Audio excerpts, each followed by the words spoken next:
ರೈತರ ಜೀವಕ್ಕೆ ಬೆಲೆಯೇ ಇಲ್ಲವೇ? ಅಂದಪ್ಪ ಹುರುಳಿ, ಕುಕ್ಕನೂರು. ಯಲಬುರ್ಗಾ ತಾಲೂಕಿನ ಕರಮುರುಡಿ ಗ್ರಾಮದಿಂದ ಸಂಗನಾಳ ಗ್ರಾಮದವರೆಗೆ 14ಕ್ಕೂ ಹೆಚ್ಚು ಹೈ ಟೆನ್ಷನ್ ಟವರ್ ಕಂಬಗಳು ನೆಲಕ್ಕುರುಳಿ ಬಿದ್ದ ಘಟನೆ ನೋಡಿ ರೈತರು ಭಯಭೀತರಾಗಿದ್ದಾರೆ. ರೈತರ ಜೀವಕ್ಕೆ ಬೆಲೆಯೇ ಇಲ್ಲವೇ ಎಂದು ಕರ್ನಾಟಕ ರಾಜ್ಯ ರೈತ ಸಂಘದ ರಾಜ್ಯ ಉಪಾಧ್ಯಕ್ಷರಾದ ಅಂದಪ್ಪ ಹುರುಳಿ ಮೇ 26 ಮಂಗಳವಾರದಂದು ಯಲಬುರ್ಗಾ ತಾಲೂಕಿನ ಕರಮುರುಡಿ ಗ್ರಾಮದ ರೈತರಾದ ಭೀಮಣ್ಣ ಬಂಡಿ ಇವರ ಜಮೀನಿನಲ್ಲಿ ದಿನಾಂಕ 24/5/2026ರಂದು ವಿದ್ಯುತ್ ಟವರ್ ಕಂಬ ಬಿದ್ದುದನ್ನು ವೀಕ್ಷಿಸಿ ಮಾತನಾಡಿ, ಸಂಗನಾಳದಿಂದ ಕರಮುರುಡಿ ಗ್ರಾಮದವರೆಗೆ ರೆನ್ಯೂ ವಿಂಡ್ ಪವರ್ ಕಂಪನಿ ಎಂದು ಹೇಳುವ 10 kilowatt high tension cable tower ಕಂಬಗಳು ಭಾರೀ ಗಾಳಿ ಮಳೆಗೆ ನೆಲಕ್ಕುರುಳಿವೆ. ಒಂದೇ ದಿನದಲ್ಲಿ 14ಕ್ಕೂ ಹೆಚ್ಚು ಕಂಬಗಳು ಬಿದ್ದಿರುವುದು ರೈತರಲ್ಲಿ ಭಯ ಹುಟ್ಟಿಸಿದೆ. ಈ ಘಟನೆ ವೇಳೆ ಯಾವುದೇ ಜೀವ ಹಾನಿ ಸಂಭವಿಸದಿದ್ದರೂ ಜಮೀನಿನಲ್ಲಿ ಬಿತ್ತನೆ ಕಾರ್ಯಕ್ಕೆ ತೆರಳುವ ರೈತರು ಆತಂಕದಲ್ಲಿದ್ದಾರೆ. ಇಂತಹ ಅಪಾಯಕಾರಿ ಹೈ ಟೆನ್ಷನ್ ಕಂಬಗಳು ನಮ್ಮ ಜಮೀನಿನಲ್ಲಿ ಬೇಡವೇ ಬೇಡ ಎಂದು ರೈತರು ಆಕ್ರೋಶ ವ್ಯಕ್ತಪಡಿಸಿದ್ದಾರೆ.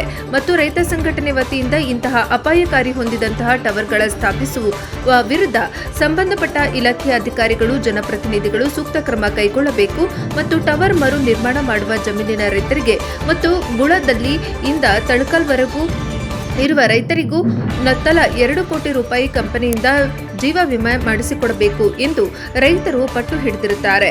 ಅದಕ್ಕೆ ತಪ್ಪಿದರೆ ಕರ್ನಾಟಕ ರಾಜ್ಯ ರೈತ ಸಂಘದ ವತಿಯಿಂದ ಉಗ್ರ ಹೋರಾಟ ಮಾಡಲಾಗುವುದು ಎಂದು ಎಚ್ಚರಿಕೆ ನೀಡುವುದರೊಂದಿಗೆ ಯಲಬುರ್ಗಾ ವೃತ್ತದ ಪಿಪಿಐ ಅವರಿಗೆ ಮನವಿ ಸಲ್ಲಿಸಿದರು. ಕರ್ನಾಟಕ ರಾಜ್ಯ ಈರುಳ್ಳಿ ಬೆಳೆಗಾರರ ತಾಲೂಕು ಅಧ್ಯಕ್ಷರು ಮತ್ತು ಜಮೀನು ರೈತರಾದ ಭೀಮಣ್ಣ ಬಂಡಿ ಮಾತನಾಡಿ, ಪ್ರತಿದಿನವೂ ರೈತರು ಜಮೀನಿನಲ್ಲಿ ತೆರಳಿ ತಮ್ಮ ಕೃಷಿ ಚಟುವಟಿಕೆಗಳನ್ನು ಮಾಡುತ್ತಿದ್ದಾರೆ. ಏಕಾಏಕಿ ಕಂಬಗಳು ಬಿದ್ದಿರುವುದು ನೋಡಿದರೆ ರೈತರು ಮತ್ತು ಸಾರ್ವಜನಿಕರು ಆತಂಕದಲ್ಲಿ ಜಮೀನುಗಳಲ್ಲಿ ಕೆಲಸ ಮಾಡುವ ಪರಿಸ್ಥಿತಿ ಬಂದಿದೆ. ಆದ್ದರಿಂದ ಹೈ ಟೆನ್ಷನ್ ಕೇಬಲ್ ಟವರ್ ಕಂಬಗಳು ನಮ್ಮ ಎಲ್ಲ ರೈತರ ಜಮೀನುಗಳಲ್ಲಿ ಬೇಡವೇ ಬೇಡ ಎಂದು ಖಡಾಖಂಡಿತವಾಗಿ ಹೇಳಿದರು.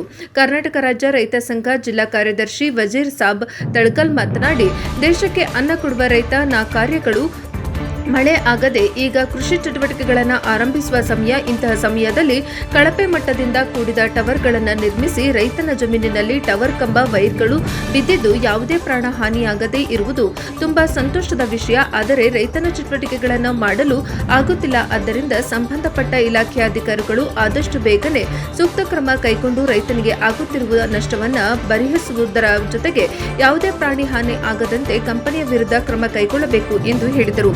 ರೈತರಿಗೆ ಹಣದ ಆಮಿಷ ಒಡ್ಡಿ ಇಂಗ್ಲಿಷ್ ಪತ್ರಗಳ ಮೂಲಕ ಭೂಮಿ ಪಡೆದುಕೊಳ್ಳಲಾಗುತ್ತಿದೆ ಎನ್ನುವ ಗಂಭೀರ ಆರೋಪವು ಕೇಳಿಬಂದಿದೆ. ಕಂಪನಿಗಳು ಹಾಗೂ ಅಧಿಕಾರಿಗಳ ಹೊಂದಾಣಿಕೆಯಿಂದ ಅನಧಿಕೃತ ಕಾಮಗಾರಿಗಳು ನಡೆಯುತ್ತಿವೆ ಎಂದು ರೈತರು ದೂರಿದ್ದಾರೆ. ಈ ಕುರಿತು ಸಂಬಂಧಪಟ್ಟ ಅಧಿಕಾರಿಗಳು ಹಾಗೂ ಜನಪ್ರತಿನಿಧಿಗಳು ಕ್ರಮ ಕೈಗೊಳ್ಳಬೇಕೆಂದು ರೈತರು ಆಗ್ರಹಿಸಿದ್ದಾರೆ. ಇಂಥ ಕಂಪನಿಗಳ ವಿರುದ್ಧ ಹೋರಾಟಕ್ಕೂ ಮುಂದಾಗುತ್ತೇವೆ ಎಂದು ಎಚ್ಚರಿಸಿದ ರೈತರು, ಇದೇ ಕಂಪನಿಯ ಗಜೇಂದ್ರಗಡ ಟು ಕೊಪ್ಪಳ ಗ್ರಿಡ್ಡಿಂಗ್ ಸರಬರಾಜು ಆಗುವ ಮಾರ್ಗದ ಒಂದೇ ಲೈನ್ ಟವರ್ಗಳು ಕರಮುರುಡಿ ಹಳಕೇರಿ ರಸ್ತೆಯ ಮೇಲೆಯೇ ಕೇಬಲ್ಗಳ ಅಡ್ಡಲಾಗಿ ಬಿದ್ದಿರುವುದರಿಂದ ವಾಹನ ಸಂಚಾರಕ್ಕೆ ತೊಂದರೆ ಉಂಟಾಗಿದೆ. ಬಸ್ ಹಾಗೂ ಭಾರೀ ವಾಹನಗಳ ಸಂಚಾರ ಮಾಡದಂತಾಗಿದೆ. ವಾಹನ ಸವಾರರು ಮತ್ತು ರೈತರು ಪರದಾಡುವಂತಾಗಿತ್ತು. ಸ್ಥಳೀಯರು ಮಾತನಾಡಿ, ತಕ್ಷಣವೇ ಕೇಬಲ್ ತೆರವುಗೊಳಿಸಿ ಸುರಕ್ಷತಾ ಕ್ರಮ ಕೈಗೊಳ್ಳಬೇಕು ಎಂದು ಒತ್ತಾಯಿಸಿದರು.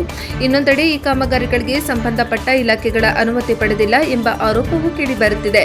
ಭೂ ಮತ್ತು ಗಣಿ ಇಲಾಖೆ, ಗ್ರಾಮ ಪಂಚಾಯಿತಿ, ಕೆಪಿಟಿಸಿಎಲ್ ಹಾಗೂ ತಾಲೂಕು ಆಡಳಿತ ನಿರ್ಲಕ್ಷ್ಯದ ವಿರುದ್ಧ ಸಾರ್ವಜನಿಕರು ಆಕ್ರೋಶ ವ್ಯಕ್ತಪಡಿಸಿದ್ದಾರೆ. ರೈತರಿಗೆ ಹಣದ ಆಮಿಷ ಒಡ್ಡಿ ಇಂಗ್ಲಿಷ್ ಪತ್ರಗಳ ಮೂಲಕ ಭೂಮಿ ಪಡೆದುಕೊಳ್ಳಲಾಗುತ್ತಿದೆ ಎನ್ನುವ ಗಂಭೀರ ಆರೋಪವೂ ಕೇಳಿಬಂದಿದೆ. ಕಂಪನಿಗಳು ಹಾಗೂ ಅಧಿಕಾರಿಗಳ ಹೊಂದಾಣಿಕೆಯಿಂದ ಅನಧಿಕೃತ ಕಾಮಗಾರಿಗಳು ನಡೆಯುತ್ತಿವೆ ಎಂದು ರೈತರು ದೂರಿದ್ದಾರೆ. ಈ ಕುರಿತು ಸಂಬಂಧಪಟ್ಟ ಅಧಿಕಾರಿಗಳು ಹಾಗೂ ಜನಪ್ರತಿನಿಧಿಗಳು ಕ್ರಮ ಕೈಗೊಳ್ಳಬೇಕೆಂದು ರೈತರು ಆಗ್ರಹಿಸಿದ್ದಾರೆ. ಇಂತಹ ಕಂಪನಿಗಳ ವಿರುದ್ಧ ಹೋರಾಟಕ್ಕೂ ಮುಂದಾಗುತ್ತೇವೆ ಎಂದು ಎಚ್ಚರಿಸಿದ ರೈತರು, ಕರ್ನಾಟಕ ರಾಜ್ಯ ರೈತ ಸಂಘದ ಬಸಪ್ಪ ಮಂಡಲಕೇರಿ ಗ್ರಾಮ ಘಟಕ ಅಧ್ಯಕ್ಷರು ಶರಣಯ್ಯ ಕುಮಾರಿ, ಗ್ರಾಮ ಘಟಕ ಖಜಾಂಚಿ ಶರಣಪ್ಪ ಮುತ್ತಾಳ್, ಗ್ರಾಮ ಘಟಕ ಸದಸ್ಯ ಹಾಗೂ ಇತರ ಜಮೀನುಗಳ ರೈತರು ಇತರರು ಇದ್ದರು. ವರದಿ ಚೆನ್ನಯ್ಯ ಹಿರೇಮಠ, ಪ್ರಜಾಪವ ಟಿವಿ, ಕುಕ್ಕನೂರು. ಅಂದಪ್ಪ ಹುರುಳಿ, ಕರ್ನಾಟಕ ರಾಜ್ಯ ರೈತ ಸಂಘದ ರಾಜ್ಯ ಉಪಾಧ್ಯಕ್ಷರು. ಇದು 24/5/2026ರಂದು ರಾತ್ರಿ ಮಳೆಗಾಳಿಗೆ ಈ ಒಂದು 14 ಟವರು ಕರಮುರುಡಿ ಭಾಗದಲ್ಲಿ, ಕರಮುರುಡಿಯಿಂದ ಸಂಗನಾಳವರೆಗೂ 14 ಟವರು ಇವು ಕಳಪೆ ಕಾಮಗಾರಿಯಿಂದ ಮುರಿದು ಬಿದ್ದಿವೆ. ಇವು ಟನ್ಗಟ್ಟಲೆ ವಯರ್ವಿದೆ. ಆಮೇಲೆ ಹಲವಾರು ಟವರ್ ಬಿದ್ದಿರೋದ್ರಿಂದ ಟನ್ಗಟ್ಟಲೆ ವೈರ್ ಬಿದ್ದಿರೋದ್ರಿಂದ ಇವತ್ತು ರೈತಾಪಿಗೆ ಬದುಕು ಬದುಕು ಮಾಡಲಿದ್ದು ಇವತ್ತು ಬಿತ್ತನೆ ಮಾಡುವ ಕೆಲಸ ಹರಕತ್ತಾಗಿ ನಿಂತಿದೆ. ಹಾಗಾಗಿ ಈ ಏನು ಬಿತ್ತನೆ ಕಾರ್ಯ ಹರಕತ್ತಾಗಿದ್ದರಿಂದ ಮುಂದಿನ ದಿನಮಾನದಲ್ಲಿ 2-3 ದಿನದೊಳಗೆ ಈ ಟವರ್ ತೆಗಿಬೇಕು. ಒಂದು ಇಲ್ಲ ಅಂತಂದ್ರೆ ಪೂರ್ಣ ಪ್ರಮಾಣದಲ್ಲಿ ಈ ಟವರನ್ನು ತೆಗೆದುಕೊಂಡು ಬೇರೆ ಕಡೆ ಶಿಫ್ಟ್ ಮಾಡಬೇಕು. ಯಾಕಂದರೆ ಈ ರೈತಾಪಿ ವರ್ಗದವರು ಇಲ್ಲಿ ಪಕ್ಕಕ್ಕೆ ನಿಂತ್ಕೊಂಡು ಕೆಲಸ ಮಾಡಲಿಕ್ಕೆ, ಬಾಜು ನಿಂತ್ಕೊಂಡು ಕೆಲಸ ಮಾಡಲಿಕ್ಕೆ, ಮಗ್ಗಲ ನಿಂತ್ಕೊಂಡು ಕೆಲಸ ಮಾಡಲಿಕ್ಕೆ ಆತಂಕಕ್ಕೆ ಒಳಗಾಗಿದ್ದಾರೆ. ಹಾಗಾಗಿ ಈ ಒಂದು ಟವರು ಕಳಪೆ ಮಟ್ಟದಿಂದ ಕೂಡಿ ಕೆಲಸ ಮಾಡಿದ್ದಾರೆ. ಗಜೇಂದ್ರಗಡ ಟ್ರಾನ್ಸ್ಪೋರ್ಟ್ ಅನ್ನುವಂಥ ಒಂದು ಕಂಪನಿಯಿಂದ ಈ ಕಾಮಗಾರಿ ನಡೆದು ಇವತ್ತು 2-3 ತಿಂಗಳಲ್ಲೇ ಈ ಟವರ್ ಬಿದ್ದಿದೆ. 2-3 ತಿಂಗಳಲ್ಲೇ ಟವರ್ ಬಿದ್ದಿದ್ದೀವಿ. ಹಾಗಾಗಿ ಈ ಒಂದು ಕಳಪೆ ಮಟ್ಟದಿಂದ ಕೂಡಿದಂಥ ಈ ಟವರು ಇವತ್ತು ನಮಗೆ ಒಟ್ಟ ಬೇಡ, ರೈತರ ಹೊಲದಲ್ಲಿ ಒಟ್ಟ ಬೇಡ. ಇವೆಲ್ಲ ಬೇರೆ ಕಡೆ ಶಿಫ್ಟ್ ಮಾಡ್ಕೊಳ್ಳಿ ಅಥವಾ ಅಂಡರ್ಗ್ರೌಂಡ್ನಲ್ಲಿ ಹಾಕ್ಕೊಂಡು ಅವರು ಲೈನ್ ತೊಗೊಂಡು ಹೋಗಲಿ ಅನ್ನುವಂಥ ಮಾತನ್ನು ಈ ಸಂದರ್ಭದಲ್ಲಿ ಹೇಳ್ತಾ ಇದ್ದೀವಿ. ಯಾಕೆಂದರೆ ರೈತರಿಗೆ ಒಂದು ಸಲ ಟವರ್ ಬಿದ್ದರೆ ಮುಂದೆ ಯಾವ ಟೈಮ್ನಾಗ ಬೀಳ್ತಾವೋ ಏನೋ ಗೊತ್ತಿಲ್ಲ. ಹಾಗಾಗಿ ಯಾವಾಗಲೂ ಈ ಟವರನ್ನು ಮುಂದಿನದಲ್ಲೇ ಮರುಸ್ಥಾಪನೆ ಮಾಡಬೇಕಾದ್ರೆ ಈ ನಮ್ಮ ಭಾಗದಲ್ಲಿ ಈ ಟವರ್ ಬೇಡ. ಇವು ಒಯ್ಬೇಕನ್ನೋದಾದರೆ ಅಂಡರ್ಗ್ರೌಂಡ್ ಮಾಡ್ಕೊಂಡು ಟವರನ್ನು ಲೈನನ್ನು ಒಯ್ಲಿ ಅನ್ನುವಂಥ ಮಾತನ್ನು ಈ ಸಂದರ್ಭದಲ್ಲಿ ಒತ್ತಿ ಹೇಳ್ತಿದ್ವಿ. ಧನ್ಯವಾದಗಳು. ಅಂದಪ್ಪ ಹೊರಡಿ. ಈ ಟವರ್ ಬಿದ್ದಂಥ ಸಮಯದಲ್ಲಿ ಯಾರೂ ಇಲ್ಲ, ಇಲ್ಲ ಅಂತ ಒಂದು ಸಂದರ್ಭದಲ್ಲಿ ಯಾರಿಗೂ ಅನಾಹುತ ಆಗಿಲ್ಲ. ಅಕಸ್ಮಾತ್ ಬಿದ್ದಂದರೆ ಮುಂದೆ ಇಂಥ ಘಟನೆ ನಡೆದ್ರೆ ರೈತನಿಗೆ ಬೆಲೆನೇ ಇಲ್ವಾ? ರೈತನ ಸಾವಿಗೆ ಬೆಲೆನೇ ಇಲ್ವಾ? ರೈತನ ಜೀವಕ್ಕೆ ಬೆಲೆನೇ ಇಲ್ವಾ? ಹಾಗಾಗಿ ಈ ಒಂದು ಕಾರಿಡಾರ್ ವರ್ಕು ಅಥವಾ ಟವರ್ ವರ್ಕು ಈ ವರ್ಕು ನಮ್ಮಲ್ಲಿ ಬೇಡವೇ ಬೇಡ. ಬೇರೆ ಕಡೆ ಮರುಸ್ಥಾಪನೆ ಮಾಡ್ಕೊಳ್ಳಿ ಅಥವಾ ಅಂಡರ್ಗ್ರೌಂಡ್ ಮಾಡ್ಕೊಂಡು ಹೋಗಲಿ ಅನ್ನುವಂಥ ಮಾತನ್ನು ಈ ಸಂದರ್ಭದಲ್ಲಿ ಒತ್ತಿ ಹೇಳ್ತಾ ಇದ್ದೀವಿ. ಧನ್ಯವಾದ ಸರ್. ನಮ್ಮದು ಕೊಪ್ಪಳ ಜಿಲ್ಲಾ ಯಲಬುರ್ಗಾ ತಾಲೂಕು ಕರ್ಮುಡಿ ಗ್ರಾಮದವರು. ಹಾಂ ಸರ್, ಈಗ ಇಷ್ಟೆಲ್ಲ ಟವರ್ಗಳು, ಕರೆಂಟಿನ ಟವರ್ಗಳು ಬಿದ್ದಾವಲ್ಲ ಸರ್, ಇದಕ್ಕೆ ಏನು ಹೇಳ್ತೀರಾ ಸರ್? ಇದು ಏನೈತೆ ಅನ್ನೋದೇನು ಕಳಪೆ ಯಾವಾರ ಆಗೈತೆ ಅನ್ನೋದು ಗೊತ್ತಿಲ್ಲ, ಇದು ಏನು ಅನ್ನೋದು ಗೊತ್ತಿಲ್ಲ ಸರ್. ಏನೋ ಆಕಸ್ಮಿಕ ಆಗೈತೆ ಅಂದ್ರೆ 1-2 ಕಂಬ ಆಗ್ಯಾವಂದ್ರೆ ಇವತ್ತು ಆಕಸ್ಮಿಕ ಅಂತಂದು ಏನಾರ ನಾವು ರೈತರು ತಿಳ್ಕೊತಿದ್ವಿ. ಇವು ಕರ್ಮುಡಿ ಟು ಸಂಗಳ ತನ 12-13 ಕಂಬ ಬಿದ್ದು ರೈತನಿಗೆ ಭಾಳ ಅನಾಹುತ ಮಾಡ್ಯವು. ಯಾಕಂದ್ರೆ ಇನ್ನು ಈಗ ವಿಂಡ್ ಪವರ್ ಅನ್ನೋದು ಗೊತ್ತಿಲ್ಲ, ಇದು ಯಾವ ಕಂಪ್ನಿ ಅನ್ನೋದು ಗೊತ್ತಿಲ್ಲ. ಇವತ್ತಿನಿಂದ ನಮ್ಮ ರೈತನ ಜಮೀನಿಂದ ಬೇಡ ಇದು ಒಟ್ಟಾರೆ ರೈತರಿಗೆ ಇದರಿಂದ ಹಾನಿಯಾಗಿದೆ. ಏನೇ ರಾತ್ರಿ 8 ಪೌಣೆ 9 ಸುಮಾರು ಬಿದ್ದೈತಿ, ರೈತರು ಉಳಿದಾರ. ಹಗಲಿಗೆ ಬಿದ್ರ ಕುರಿ ಮರಿ ದನ ಕರ ರೈತರು ಸುಗ್ಗಿದಿಂದಾಗ ಎಷ್ಟೋ ಜನ ಸತ್ತು ಹೋಗ್ತಿದ್ರು. ಈಗಂದು ನಾವು ನಿಮ್ಮಲ್ಲಿ ಕೇಳ್ಕೋಬೇಕಾಗತ್ತೆ ಪತ್ರಕರ್ತರ ಜೊತೆ. ಒಟ್ಟಾರೆ ನೀವು ಈ ಟವರ್ ಇಂದ ನಮ್ಮ ರೈತರಿಗೆ ತೊಂದರೆ ಐತಿ. ಇದು ಯಾವ ರೈತನ ಜಮೀನ್ದಾಗ ಅವ್ರು 1000 ಕೋಟಿ ಕೊಡ್ತಾರಂದ್ರೆ ಇದು ನಾವು ನಾವು ಅವಕಾಶ ಕೊಡಬಾರ್ದು. ಯಾರು ರೈತರನ್ನು ಪ್ರತಿಯೊಂದು ಹಳ್ಳಿ ಒಳಗೆ ರೈತರು ಎಲ್ಲರೂ ಒಗ್ಗಟ್ಟಾಗಿ ನಾವು ಬೇಡ ಅಂದ್ರೆ ನಮ್ಮಲ್ದ ಬೇಡ, ಎಲ್ಲ ರೈತರಾಗ ತಮ್ಮದು ಅಂಡರ್ಗ್ರೌಂಡ್ ಮಾಡ್ಕೊಂಡು ಹೋಗೋಲ್ರಿ. ಭೂಮಿ 10 ಫೂಟ್ ಒಳಗೆ ಅಂಡರ್ಗ್ರೌಂಡ್ ಎಲ್ಲಿಗೆ ಹೋಗ್ಬೇಕಾಗೈತಿ ಅಲ್ಲಿಗೆ ಅಂಡರ್ಗ್ರೌಂಡ್ ಮಾಡ್ಕೊಂಡು ಸಪ್ಲೈ ಮಾಡವಲ್ರಿ. ಇದರಿಂದ ಅಪಾಯ ಐತಿ. ನಮಗೇನು ಇಲ್ಲ, ಗ್ರಾಮೀಣ ಪ್ರದೇಶದಲ್ಲಿ ಯಾವ ಫ್ಯಾಕ್ಟ್ರಿ ಇಲ್ಲ, ಏನಿಲ್ಲ. ಇದ್ರದ್ದು ಅವಶ್ಯಕತೆ ನಮಗಿಲ್ಲ. ಒಟ್ಟಾರೆ ಈಗ ನೀವು ಬಿತ್ತುವಂಥ ಟೈಮ್ನಲ್ಲಿ ಇದು ಈ ಥರ ಅವಘಡ ಸಂಭವಿಸೈತಿ, ಅದಕ್ಕೆ ಈ ಟವರ್ ಬ್ಯಾಡ ಅಂತ ಹೇಳ್ತಾರೆ ಒಟ್ಟಾರೆ? ಹೌದು ಸರ್. 24 ಗಂಟೆ ಕೂರ ಕರೆಂಟ್ ಇಲ್ಲ, ರೋಡ್ ಬ್ಲಾಕು. ನಮ್ಮ ರೈತನ ಹೊಲದಾಗ ಹಸಿಯಾಗ ಗಾಡಿ ಅಡ್ಡಾಡಿ ಎಲ್ಲ ರೈತರು ನಮ್ಮ ನುಕ್ಸಾನಾಗ್ಯವು. ಈಗ ಇವನ್ನೆಲ್ಲ ಕಿತ್ತು ಹೋಗ್ಯಾಕ ನಮ್ಗೆ ತೆಗೆದು ಹಾಕಾಕ ಎತ್ತಾಗೋದಿಲ್ಲ. ಹಿಂಗಾಗಿ ನಮ್ಗೆ ದೊಡ್ಡ ಪ್ರಾಬ್ಲಮ್ ಆಗಿದೆ. ಈ ಪವರಿನ ಕಂಬ ನಮ್ಗೆ ಬೇಡ ಅಂತ ಹೇಳ್ತೀರಿ. ಒಟ್ಟಾರೆ ಈ ಕಂಬದಿಂದ ನಿಮ್ಮ ರೈತರಿಗೆ ತೊಂದರೆ ಇದೆ. ಜಮೀನಿನಲ್ಲಿ ಹೌದು, ರಾತ್ರಿ ಹೊಲದಾಗ ಮಲ್ಕನಕ್ಕಂತಾಗಿಲ್ಲ. ಊರ್ ಮುಂದಲ್ಲ ಹೊಲ ಕಣ ಮಾಡಿದ್ವಿ ಅಂದ್ರೆ ಯಾವಾಗ ಏನಾಗುತ್ತೆ, ಈಗ ಅಪಾಯ ಗುರ್ತಾತು, ನಾಳೆ ಏನಾಗುತ್ತೆ ಅನ್ನೋದು ಯಾರಿಗೆ ಗುರ್ತಿದೆ? ಕರೆಂಟು ಒಂದು ನಮೂರು ಒದರುತ್ತಾ, ಟ್ಯಾಕ್ಟ್ರಿ ಆಯ್ತು ಸೈಕಲ್ ಮೋಟ್ರ್ ತರಬೇಕೆ ನಿಂತೀವಿ ಅಂದ್ರೆ ಬ್ಯಾಟ್ರಿ ಇಳಿದು ಹೋಗುತ್ತಾ.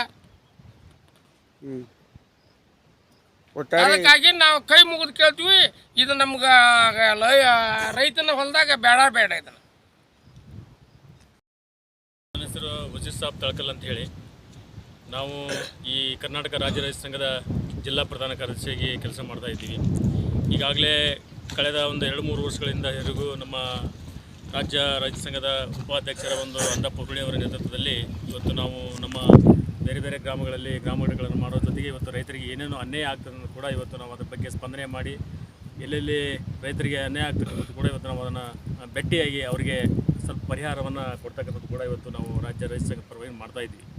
ಇವತ್ತಿನ ಈ ಸಂದರ್ಭದಲ್ಲಿ ಏನು ಇವತ್ತು ಕರ್ಮುಡಿ ಮತ್ತು ಸಂಗಾಳ ನಡುವೆ ಆಗ್ತಕ್ಕಂಥ ಈ ಕಂಬಗಳನ್ನು ಏನು ಇವತ್ತು ಕರೆಂಟ್ ಹೋಗ್ತಾ ಇದೆ, ಈ ಮೊನ್ನೆಯ ದಿನ 24ನೇ ತಾರೀಕಿಗೆ ಈ ಒಂದು ಅವಘಡ ಸಂಭವಿಸಿ ಯಾವ ಒಬ್ಬ ರೈತರಿಗೂ ಕೂಡ ಅನ್ಯಾಯ ಆಗಿಲ್ಲ ಅಂತ ಹೇಳ್ತಾರೆ. ಯಾಕಂದರೆ ಇದರಿಂದ ಇವತ್ತು ರೈತರಿಗೆ ಅನ್ಯಾಯ ಆಗ್ತಕ್ಕಂಥದ್ದು ನಾವು ಕಣ್ಣಾರೆ ನೋಡ್ತಾ ಇದ್ವಿ. ಕನಿಷ್ಠ 13-14 ಕಂಬಗಳು ಬಿದ್ದವು ಅಂತಂದರೆ ಇವತ್ತಿಗೂ ಕೂಡ ಅವ ಮಾಡ್ತಕ್ಕಂಥ ಕೆಲಸ ಮಾಡ್ತಕ್ಕಂಥವ್ರು ಯಾವ ಕಾಂಟ್ರಾಕ್ಟರ್ ಇವತ್ತಿಗೂ ಭೇಟಿಯಾಗಿಲ್ಲ. ನಮ್ಮ ವೈರ್ ಕಳವಾಗ್ತದೆ ಅಂತೇಳಿ ಒಬ್ಬರು ಸೆಕ್ಯೂರಿಟಿ ಇಟ್ಕೊಂಡು ಅವ್ರು ಕೆಲಸ ಮಾಡ್ತಾ ಇದ್ದಾರೆ. ಇವತ್ತಿಗೂ ಈಗಾಗಲೇ ಕೃತಿಕಾ ಮಳೆ ಹೋಗಿ ರೋಹಿಣಿ ಮಳೆ ಬಿದ್ದಿದೆ.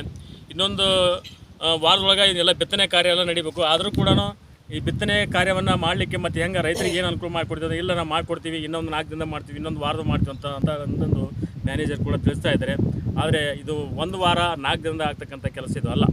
ಆದ್ದರಿಂದ ಬೇಗನೆ ಇದಕ್ಕೆ ತುರ್ತಾಗಿ ಈ ಸಂಬಂಧಪಟ್ಟಂಥ ಏನು ಕಾಂಟ್ರಾಕ್ಟರ್ ಕೆಲಸ ಮಾಡ್ತಾ ಇದ್ದಾರೆ ಇದನ್ನು ವ್ಯವಸ್ಥೆ ಮಾಡಿದರೆ ಅಡ್ಡಿ ಇಲ್ಲ ಅಂತಂದರೆ ಇದನ್ನು ಇಲ್ಲಿರ್ತಕ್ಕಂಥ ರೈತಾಪಿ ವರ್ಗದವರು ಎಲ್ಲರೂ ಒಟ್ಟು ಕೂಡಿ ಇದನ್ನು ಅಂದರೆ ಬೇರೆ ಇದನ್ನು ಶಿಫ್ಟ್ ಮಾಡ್ತಕ್ಕಂಥದ್ದು ಕೂಡ ಮಾಡ್ಬೇಕಂತ ಹೇಳಿ ಇವತ್ತು ಎಲ್ಲ ನಮ್ಮ ರೈತ ಬಾಂಧವರು ತಿಳಿಸ್ತಾ ಇದ್ದಾರೆ. ಆದಷ್ಟು ಬೇಗನೆ ಇದನ್ನು ವ್ಯವಸ್ಥೆ ಮಾಡಿಕೊಟ್ಟು ರೈತರಿಗೆ ಅನುಕೂಲ ಆಗ್ತಕ್ಕ ಕೂಡ ಮಾಡಿದರೆ ಭಾಳ ಒಳ್ಳೆಯದಾಗುತ್ತೆ. ಯಾಕಂದರೆ ಇದರಿಂದ ಹಾನಿ ಇದೆ ಅಂತ ಹೇಳ್ತಾ ಇದ್ದಾರೆ. ಯಾಕಂತಂದರೆ ಇವತ್ತು ಇದು ಏನೋ ಅವಘಡ ಆಗಿಲ್ಲ, ಇಲ್ಲಿ ಏನೋ ಇವತ್ತು ಬೆಳೆ ಟೈಮ್ನಾಗ ಅದು ಬಿತ್ತೋ ಟೈಮ್ನಾಗ ಏನಾರ ಆಗಿದ್ದಪ್ಪ ಅಂದರೆ ರೈತರು ಇವತ್ತು ಸಾವನ್ನಪ್ಪತಕ್ಕಂಥದ್ದು ಕೂಡ ನಾವು ನೋಡ್ತಾ ಇದ್ವಿ, ಕಣ್ಣಾರೆ ನೋಡ್ಬೇಕಾಗುತ್ತೆ ಅಂತ ನಮಗೆ ಅನಿಸ್ತಾ ಇತ್ತು. ಆದರೆ ಅಂಥ ಅವಘಡ ಆಗಿಲ್ಲ. ಮುಂದಾದರೂ ಕೂಡ ಇದು ಸಂಭವ ಆಗ್ಬೋದು. ಯಾಕಂದರೆ ಇದು ನನಗೆ ತಿಳಿದ ಮಟ್ಟಿಗೆ ಕಳಪೆ ಕಾಮಗಾರಿ ಇಲ್ಲಿ ಆಗಿದೆ ಅಂತೇಳಿ ನನಗೆ ಅನಿಸ್ತಾ ಇದೆ. ಡಿಸ್ಟೆನ್ಸು ಸ್ವಲ್ಪ ಕಡಿಮೆ ಆಗಿದೆ.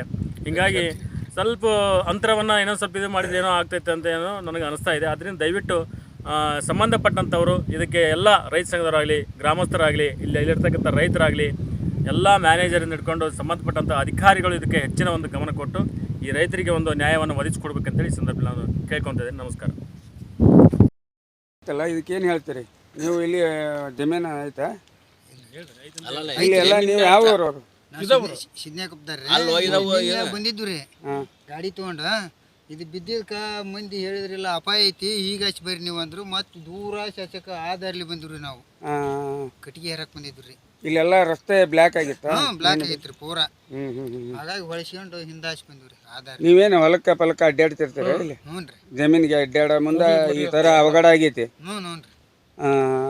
ಏನು ಹೇಳಕ್ಕೆ ಇಷ್ಟಪಡ್ತೀರಿ? ಈ ಥರ ಆಗೈತಿಲ್ಲ ಇದು ಏನ್ರಿ, ಇದು ವಯರ್ ಅಪಾಯ ಐತಿ, ತೆಗಿಬೇಕ್ರಿ ಇದನ್ನ. ಈಗ ನೋಡ್ರಿ ಬಿದ್ದೈತಿ ರಾತ್ರಿ ನೈಟ್, ಮುಂಜಾನೆ ನಾವು ಬಂಟಿವ್ರಿ ನಶಿನಾಗ. ಮತ್ತು ಇದೆಲ್ಲ ನೋಡ್ಲಾರ್ದು ಒಯ್ದ್ರ ಅನಾಹುತ ಆಯ್ಕತ್ರಿ.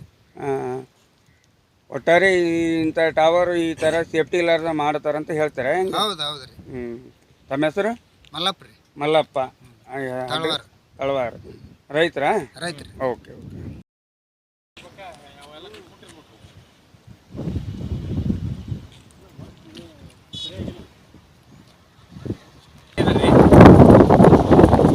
ಇದು 400 KV ಲೈನು. ಇದು 24ನೇ ತಾರೀಕಿಗೆ ರಾತ್ರಿ ಮಳೆಗಾಳಿಗೆ ಈ ರೀತಿ ಆಗಿದೆ. ಆಮೇಲೆ ಕಳಪೆ ಕಾಮಗಾರಿ, ಇದು ಟವರ್ ಕಳಪೆ ಕಾಮಗಾರಿಯಿಂದ ಈ ಥರ ಒಂದು ಕೆಲಸ, ಅನಾಹುತ ಕೆಲಸ ಆಗಿ ರೈತರಿಗೆ ತೊಂದರೆಯಾಗಿ, ಸಾರ್ವಜನಿಕರಿಗೆ ತೊಂದರೆಯಾಗಿ, ರೈತರು ಕೆಲಸ ಮಾಡತಕ್ಕಂಥ ಜಾಗದಲ್ಲಿ ನಾಳೆ ಅನಾಹುತ ಆಗ್ತಕ್ಕಂಥ ಕಾರ್ಯಕ್ರಮ ಇದು ಏನೋ ಒಂದು ವ್ಯವಸ್ಥೆ ನಡೆದಿದೆ. ಮುಂದೆ ರೈತರು ಈ ಹೊಲದಲ್ಲಿ ಬದುಕು ಮಾಡಬೇಕಾದ್ರೆ, ರೈತಾಪಿ ಕೆಲಸ ಚಟುವಟಿಕೆ ಮಾಡಬೇಕಾದ್ರೆ ಭಯಭೀತರಾಗಿದ್ದಾರೆ, ಆತಂಕಗೊಳಗಾಗಿದ್ದಾರೆ. ಹಾಗಾಗಿ ಈ ಒಂದು ಕಾಮಗಾರಿ ಕಳಪೆ ಮಟ್ಟದ್ದಾಗಿದ್ದು ರೈತರಲ್ಲಿ ಭಾಳ ಒಂದು ಭಯ ಹುಟ್ಟಿಸುವಂಥ ಕೆಲಸ ಆಗಿದೆ. ಇದು ಸುಮಾರು 14 ಟವರು ಈ ರೀತಿ ಬಿದ್ದಿದೆ. ಸುಮಾರು ಒಂದು 2-3 ಕಿಲೋಮೀಟ್ರ್ ಈ ಟವರ್ ಬಿದ್ದಿದೆ. ಹಾಗಾಗಿ ಕಳಪೆ ಕಾಮಗಾರಿಯಿಂದ ಈ ಒಂದು ಘಟನೆ ನಡೆದಿದೆ. ತಾವು ಇದನ್ನು ಮಾಧ್ಯಮದವರು ಇದನ್ನು ವರದಿ ಮಾಡಬೇಕಂತ ಹೇಳಿ ವಿನಂತಿ ಮಾಡಿಕೊಳ್ತೇವೆ.